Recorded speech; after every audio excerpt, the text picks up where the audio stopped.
Forget everything you think you know about rare JDM cars. While everyone chases R34s and RX-7s, there's an entire tier of Japanese performance that flew completely under the radar. Cars so rare, production never hit 2,000 units. So powerful, they embarrass muscle cars. So unknown, you could park one at a car meet and walk away unnoticed. This is the 10 rarest Japanese sleeper cars ever built, and the hidden gem at number 1 will blow your mind. Number 10, Nissan Stagea 260 RS Autech. Meet the family hauler that shares DNA with a legend, the Nissan Stagea 260 RS Autech version. From the outside, it's just another Japanese station wagon. Bland, practical, the kind of car you'd use for grocery runs. But Autech had other plans. They took the Stagea and dropped in the RB26, the same twin turbocharged 2.6-liter inline-six from the R33 Skyline GTR. Same Atessa all-wheel drive system, same limited slip differential. Then they added Brembo brakes, BBS forged wheels, and the Super Hikes 4-wheel steering. This wasn't just a wagon with a GTR badge. This was a GTR wagon, 276 horsepower and 271 pound-feet of torque. 0 to 60 in 5.7 seconds. In a station wagon, with enough cargo space for a family vacation. Production ran from 1997 to 2001. Only 1,734 units were ever built. All right-hand drive, all Japan exclusive. And now they're selling between $30,000 and $50,000, while actual R33 GTRs are commanding twice that price. The Stagea 260 RS proved you didn't need flashy looks to dominate back roads. You just needed the right engine and the right chassis, and absolutely nobody saw it coming.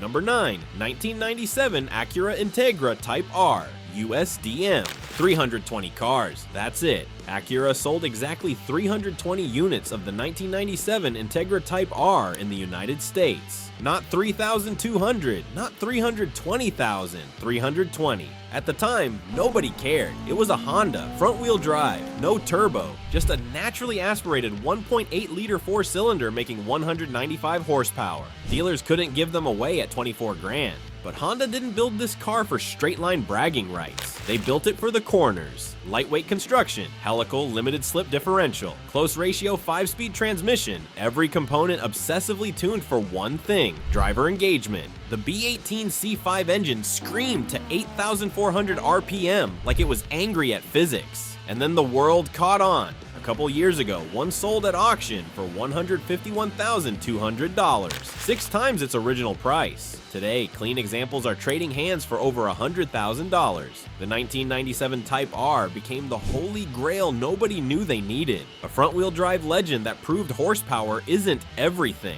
And with only 320 ever made for the US market, finding one is like winning the lottery. Number 8, Mitsubishi Galant VR-4, 8th generation. Here's a question. What if I told you there was a Japanese sedan that could smoke a 1996 Mustang GT in a straight line, corner like it was on rails, and look so boring your neighbor wouldn't give it a second glance? The 8th generation Mitsubishi Galant VR-4, built from 1996 to 2002, and it packed a 2.5-liter twin turbocharged V6 making 276 horsepower, 0 to 60 in 5.5 seconds, top speed of 160 miles per hour with the limiter removed.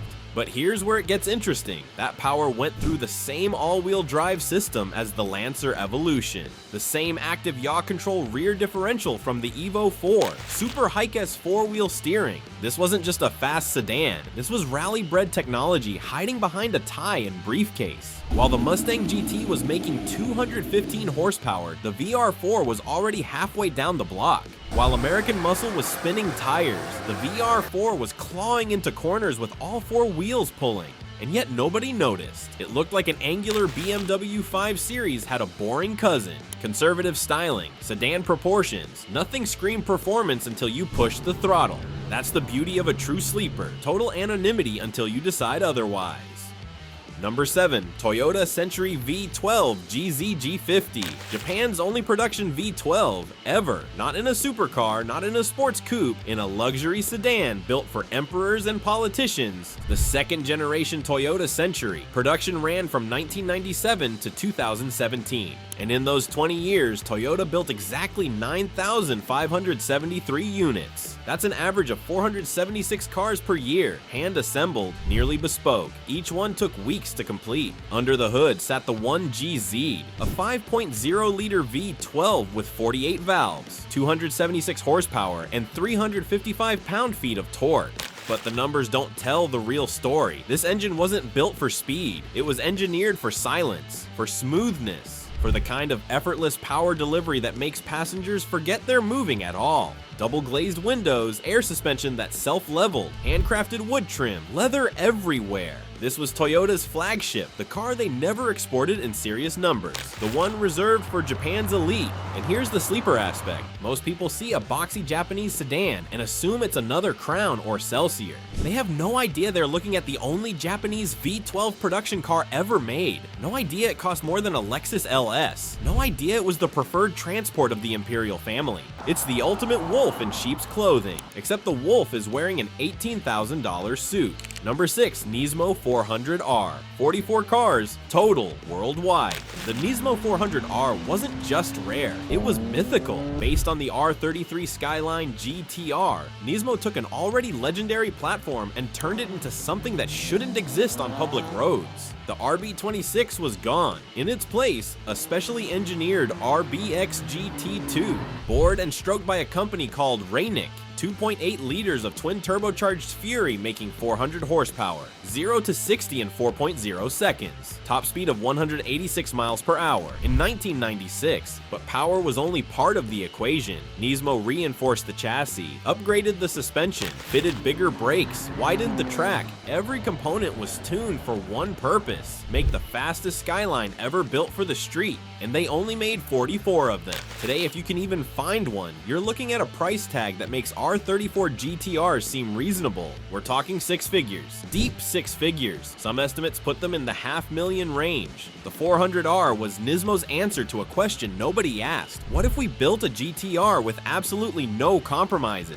The result was a car so rare, so extreme that most enthusiasts will never see one in person, let alone drive one. Number 5, Mazda RX-7 Spirit R FD3S. The last RX-7 ever made, and Mazda knew it. The Spirit R released in 2002 as a final farewell to the FD generation. 3 variants: Type A with the most units produced, Type B for a balanced experience, and Type C, the rarest of them all, with an automatic transmission and rear seats. Ironic that the least desirable version is now the hardest to find. But this wasn't just a special edition badge and some fancy floor mats. Mazda gave the Spirit R cross-drilled brake rotors, unique 17-inch wheels, exclusive aero, special paint options, and Recaro seats. This was their love letter to the rotary engine. Under the hood, the same 13 BREW twin-turbo rotary making 276 horsepower. But by 2002, Mazda had refined this engine to near perfection, reliable by rotary standards, responsive, that distinct high-pitched wail that no piston engine can replicate.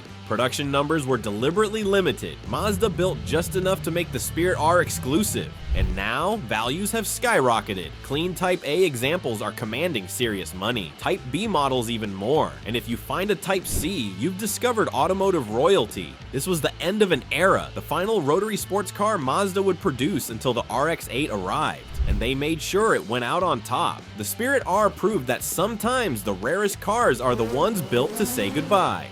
Number 4, Infiniti M45. 2003 to 2004, 2 model years. That's all Infiniti gave the M45. 2003 and 2004. Total production, 8,067 units. Then they killed it. Here's what makes that baffling. The M45 packed a 4.5-liter V8, making 340 horsepower and 333 pound-feet of torque. Rear-wheel drive, 0 to 60 in 5.8 seconds.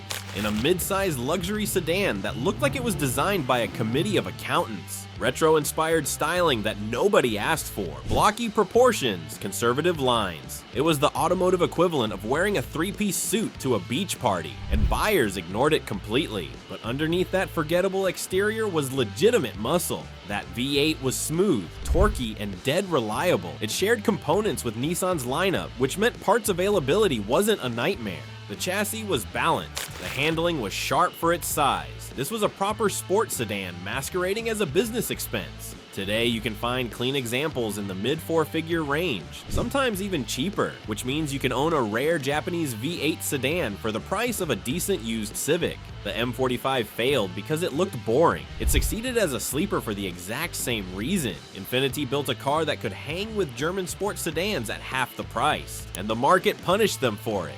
But now, the M45 is the ultimate budget sleeper, rare, powerful, and cheap enough that you won't lose sleep over depreciation. Number 3, Nissan Skyline GT-R Z-Tune R34. 19 cars, hand-built, each one worth millions today. The Z-Tune wasn't just rare, it was Nismo's final statement on what the R34 GT-R could become, and they built it years after the R34 had already gone out of production. Here's how it worked. Nismo bought back low-mileage R34 GT-R V-Spec models, completely disassembled them, reinforced the chassis, then installed a de-stroked RB28 making around 500 horsepower, upgraded turbos, bigger intercooler, fully blueprinted engine. This wasn't a bolt-on tune, this was a complete reimagining. New body kit, wider fenders, aggressive aero, carbon fiber hood, gold BBS wheels. Every visual element screamed that this wasn't a regular GT-R, and the performance backed it up.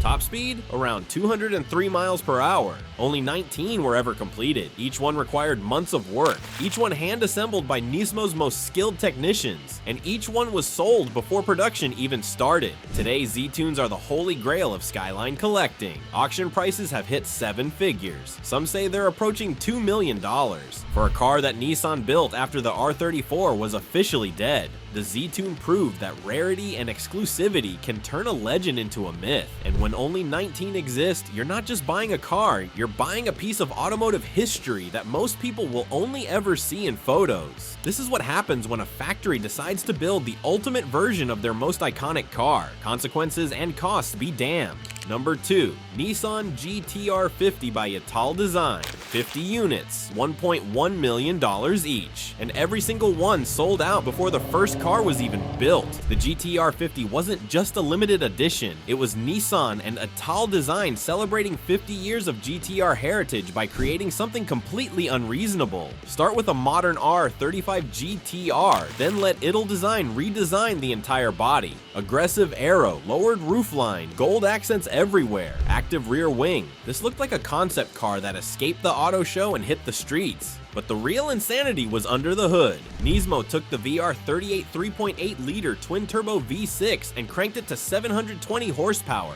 Not 710, not 700, exactly 720. That's 165 more horsepower than a standard GT-R Nismo. Upgraded turbos, reinforced internals, bigger intercoolers, race-spec fuel system. This wasn't a showpiece. This was a functional weapon wrapped in Italian design. Limited to 50 units worldwide, each one customizable to the owner's specifications, custom paint, personalized interiors. You weren't just buying a car, you were commissioning a one-of-one masterpiece. Some called it excessive, some called it ugly. But here's the thing about ultra-limited production runs. Opinions don't matter when there are only 50 in existence. Scarcity creates its own value. The GT-R50 proved that even in the modern era, Japanese manufacturers can build something so exclusive that price becomes irrelevant. Number 1, Lexus LFA Nürburgring Edition.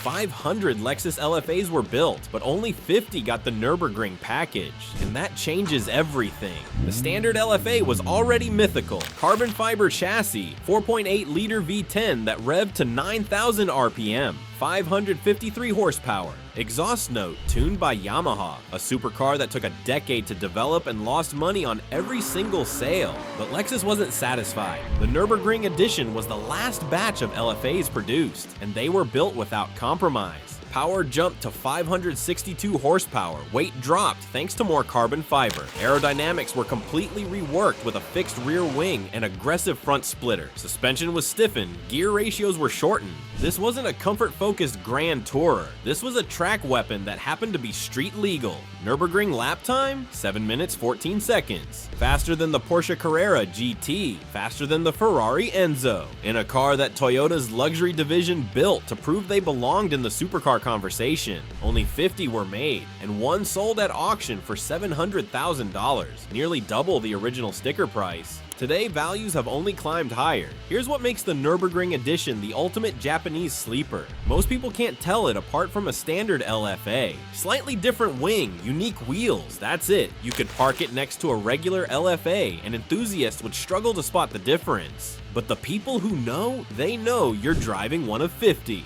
One of the rarest Japanese performance cars ever created, one of the most uncompromising machines Lexus will ever build.